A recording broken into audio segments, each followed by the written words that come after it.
Welcome to day 189 of our Let's Grow Annual Challenge. Sharon Horne-Ellstrom here, and today we are talking about the O in the SOAP framework. Our SOAP framework stands for Story, Options, Action, and Progress. And if you were to search that online, you'll get all kinds of different acronyms for the word SOAP, but this is the one that we developed and I've been using since 2020 and the pandemic, because I wanted to get up and make sure I kept going. And so I created a framework that would help me deal with all the craziness and all of the challenges that were coming down the road. Always had a way of dealing with things. We always have a way and a process within us of dealing with things. But it was a time where I needed to analyze my process and ask myself, is that really effective, or do I need to try something else? And like millions and millions, actually billions of people, we all needed to figure stuff out and try something else, because so many things we counted on and we're used to were not available for an extended period of time. So today, O stands for options. And I say we want to brainstorm possible ways to begin filling the gap between our story, our current story, where we are right now, and where we want to be. I have done that. I've identified that I want to create an additional income stream for a project and a cause that I care very, very much about.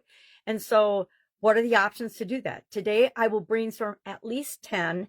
And I say 10 so that we get over the hump of thinking that there's only one or two options available to us in our life. So often we box ourselves into believing that we have to either do this or that, and those are the only two possibilities.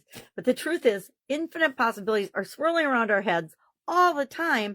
And so we don't want to limit it ourselves. And I found that through trial and error, by making myself come up with at least 10 things, usually at least one of them is something I can choose to act on right now. And so tomorrow we'll filter through and decide how to analyze those options and take action. But today, it's all about how do we want to come up with those options. In Guide 2 of the Let's Grow Annual Challenge private Facebook group page, of course, there is a write-up, and we're continuing through with Kylie's story and how she deals with this step and comes up with options. She actually decides to use a SWOT analysis. And there's SWOT analysis, there's brainstorming, just traditional brainstorming.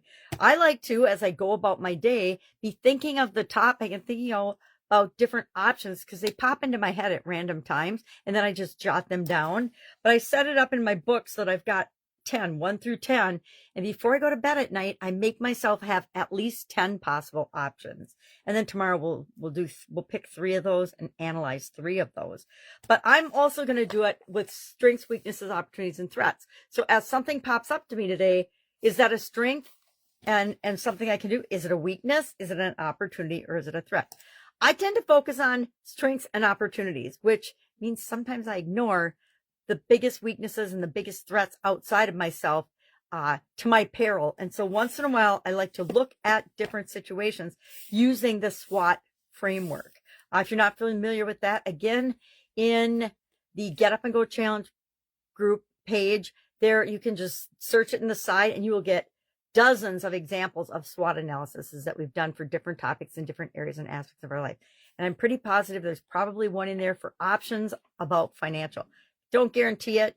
It's several years I've been using and teaching the SOAP framework, as well as our growing process is new this year. But when you boil things down, a lot of times they're really the same. The basics are the basics. How we deal with change, how we do things is the same, no matter what type of change comes down the road or comes toward us.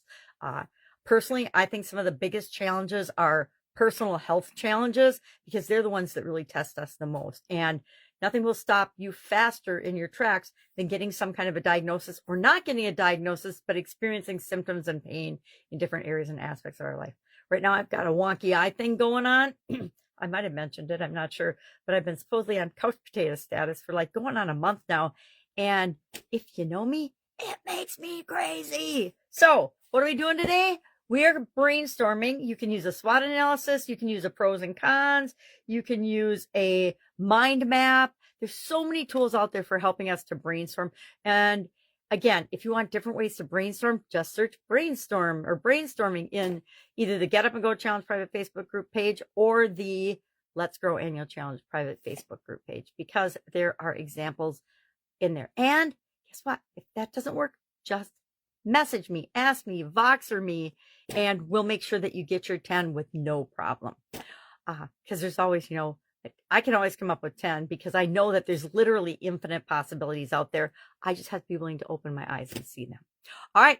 That's all I got for you today. Go out, make it an awesome day. It's the last day of most of our holiday weekend. So that's why I'm so tired looking.